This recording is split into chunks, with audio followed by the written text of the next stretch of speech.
Um, my name is Fern Leard. I am the Democratic nominee for Pennsylvania's 120th House District, and I decided to run because I am very concerned for our democracy.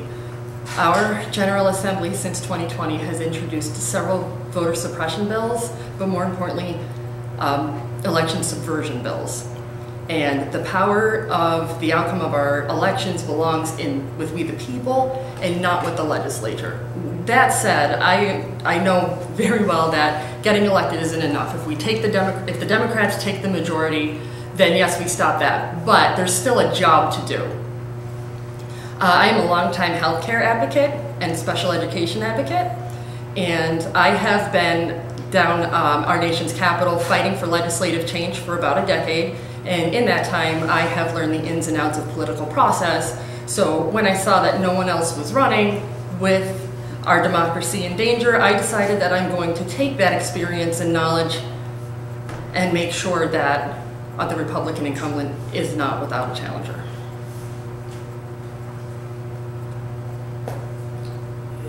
You mentioned your concerns about democracy and voter suppression. Regarding the administration of elections, what type of legislation would you support to affect how Pennsylvania conducts elections? Well, I think it's important that we don't place any more obstacles in the way of our voters. I think that the way that they're run now is fine, but I know that we are about to change that. We're getting new voting machines. I would like to see our election officials be able to pre-canvass. I think it is way too much if we are understaffed or lack volunteers to be opening all of those envelopes at 7 a.m. and then expecting results before midnight. So that is something I would absolutely support. Anything regarding voter registration? Any changes regarding voter registration that you'd like to see? I think our voter registration is fine. I'm glad to see that it moved online. Our election officials do verify who we are. They make sure that our information all matches up with our Pennsylvania ID and whatnot, so I think that that's fine. Any thoughts on what happened in 2020? What happened in 2020 is an excellent example of why we need good leadership. The outcome of an election should never influence any kind of violence, especially that results in deaths and the deaths of people who are making sure that they're here to protect and serve. And what is your position on abortion? I am pro-choice. I believe that the legislature doesn't belong in there. I don't like the amount of government overreach the overturning of Roe has created. And, you know, it's a privacy issue to me. What about the current law in Pennsylvania, I guess, allows for abortion until 24 weeks? Up to 24 weeks, yeah. What do you think about that limit there? I'm used to that limit being in place. I don't know how I'd feel about that changing, to be completely honest. My biggest concern with the Abortion Control Act is that there is a clause in there that requires your spouse's consent. So if a married woman wants or needs an abortion, she needs written permission from her husband, and that is not okay. That needs to go. And what do you think about this? The Republicans are trying to get a constitutional amendment regarding abortion. What do you think of that?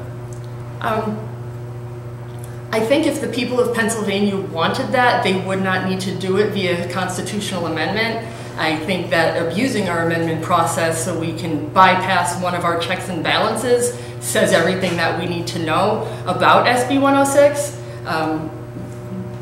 To have it written that we don't have a right, I know that they're telling us that that doesn't ban abortion, but it certainly leads the way.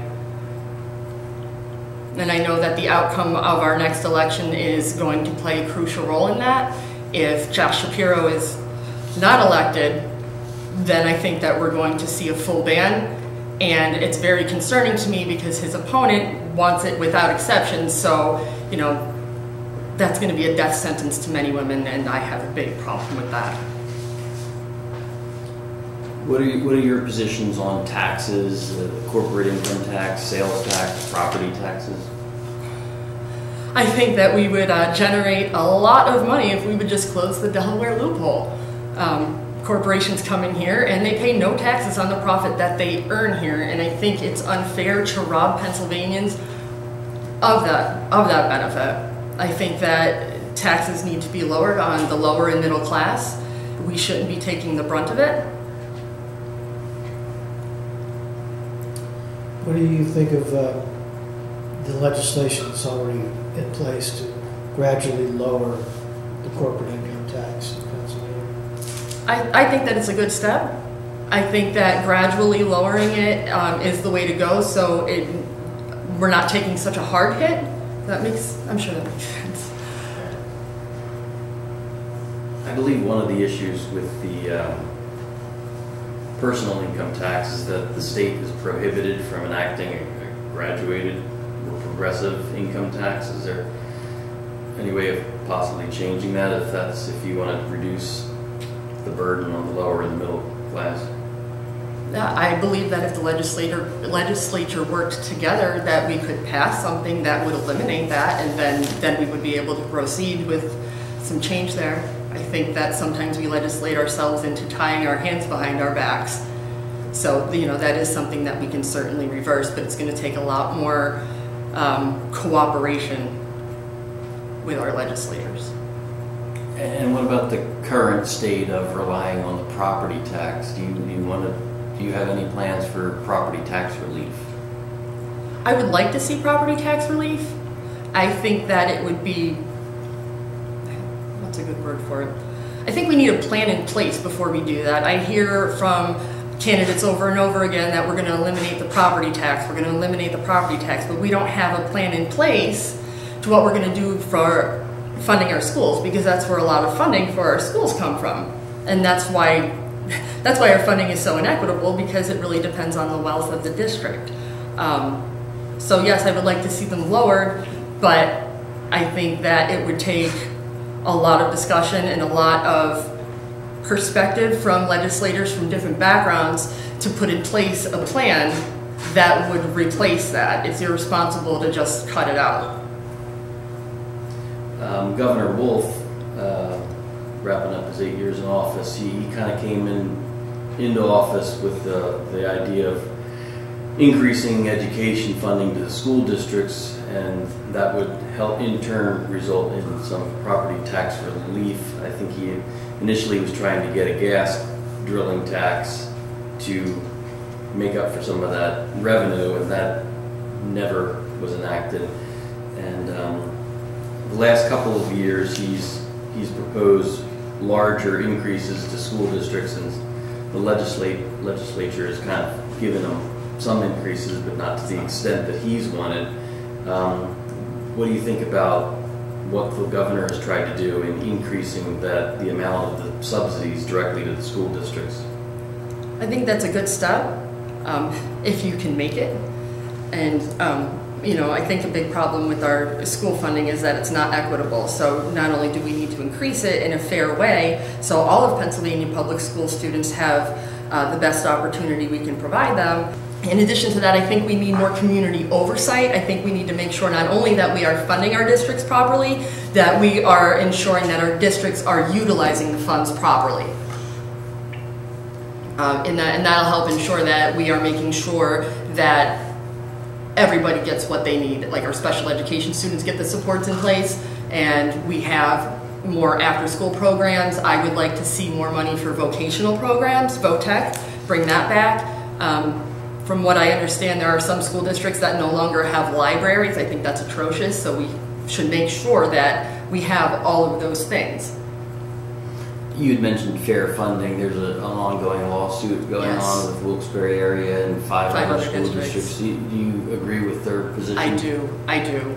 And I think that, again, it shouldn't be based on our zip code.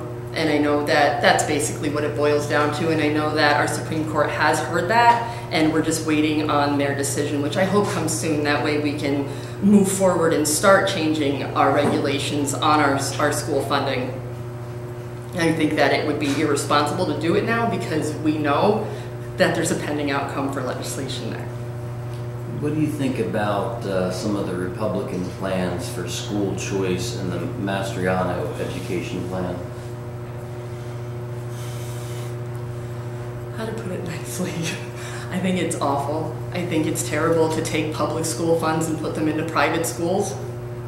I think that removing that money from the district is going to leave the students who are in families who are unable to get their kids to and from school extraordinarily disenfranchised. I think it's better that we put the money to use responsibly. Like I said, I think there needs to be more oversight into our schools and make sure that all of our students have a fair shot, not just the ones who are going to be able to take advantage of that voucher program. And even so, that it's just, again, I think that it's just extremely irresponsible. I am completely against that voucher program. We should not be using public funds to pay for private schools. And, you know, before we move away from education, are there any other issues involving education that you want to address? I think personally as a parent, my biggest problem was getting the supports my son needed. He's autistic in place, and I think that if we make sure that the funds are appropriated correctly, that parents will not have such a big problem with that. We shouldn't be fighting with our school districts. We should be working with them, and I just want to make that point because I think a lot of times it's overlooked, because if you don't have a child who needs those supports, it's just not something that's often thought about. So I just want to, you know, really hone in, I guess is a good word for a couple of words for it, the importance of funding our schools equitably. And regarding the environment, what are your positions regarding the state of the environment here in Pennsylvania and environmental protection issues? We certainly need to transition away from the fossil fuel industry, and I know that is a big energy industry here in Pennsylvania. We need to do that responsibly. We need to make sure that we have the infrastructure in place to make sure we're not hurting our workers. And I think in addition to addressing our fossil fuel transition, that we need to acknowledge that the biggest impact on our carbon footprint is factory farming. And that is hurting our farmers, our local farmers, which we need to be supporting. And if we would cut back on that, we would be supporting our local farmers, which, again, I think we really need to do. They are the backbone of this country. And we would be increasing jobs. We would have more agricultural jobs, and we would be flooding more money into our local economy. So I think that there is absolutely ways that we can make changes to improve the quality of our environment. You know, and any change, even a small change, is a change that we should be doing. Like even if you just replace the grocery bags with reusable ones when you go to the store. And I know that things like that might not seem like they have a big impact, but the more people who do it, the bigger impact it has. So, you know, little changes I think we all need to be making. I think we all need to take some responsibility here, myself included. I'll be transparent here. I use a gas stove, but I would be willing to switch to help our environment. I think we have a responsibility to our children and our grandchildren and all future generations to make sure that we have a sustainable environment for them to live in. And, you know, it's just like everybody else. I support having clean water. I know this isn't in your district, but what's your opinion on this Nacero natural gas to gasoline plant and kind of the state tax breaks that the up to $26.6 million that Pennsylvania's not going to see? Well, I think I'd rather see it. I am not a fan of the Nacero plant. I think that it would be more responsible to bring something else in. The thing that I see with Nacero is that a lot of the jobs they're promising are temporary. And even if temporary means 5-10 years, they're still temporary. I want to see sustainable employment for our workers. I want to see something where, you know, if what you wanted to do was work in a factory right out of high school up until retirement, and then if your kid wanted to follow in their footsteps, they would be able to do that. There's no longevity there. And also, you know, like I said, we do need to transition away from the fossil fuel industry, and I don't have all of the answers for that, but I do know that the answer is not building another one. Can you just tell us a little bit about your background and what type of employment or who your employer is and what type of profession you work in? Yeah. my background in politics, as we've already discussed, is legislation, advocacy. My sons were born with a rare disease that lacked treatment, and there was legislation about to be introduced in the Congress that would remedy that for Medicare patients. So I went down and I began to advocate for it, even though my children are definitely not eligible for Medicare, but it's my hope that it's the domino effect that goes there. I also spent some time in the financial industry. I did marketing, I worked in credit card sales, that was fun. And I learned a lot about how people are definitely treated different depending on their income level. People who often don't need it are forgiven, you know, like late fees and whatnot, and people who do need it the most and can't really afford it, and they're sorry, that sticks with you. So I got a lot of perspective there. After my children were born, I switched careers, and I worked in healthcare. I spent 10 years as a CNA. I have worked behind nurses who are some of the hardest working people, I think everywhere, not just in Pennsylvania, and I don't think that our healthcare workers get enough credit.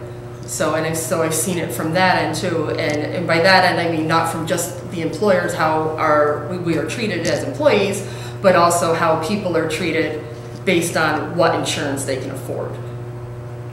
Are you a member of the labor union? No, I wish I was. Yeah. What do you think about the current state of labor relations? I think it's really sad that the only way that you are guaranteed in the Commonwealth of Pennsylvania to be employed is through a union, because we're at will, and when you're at will, you can lose your employment at any time for any reason. I think that union busting is disgusting. I think that there needs to be more in place to prevent that from happening. A lot of times I hear when places do try to organize, you just get terminated for it.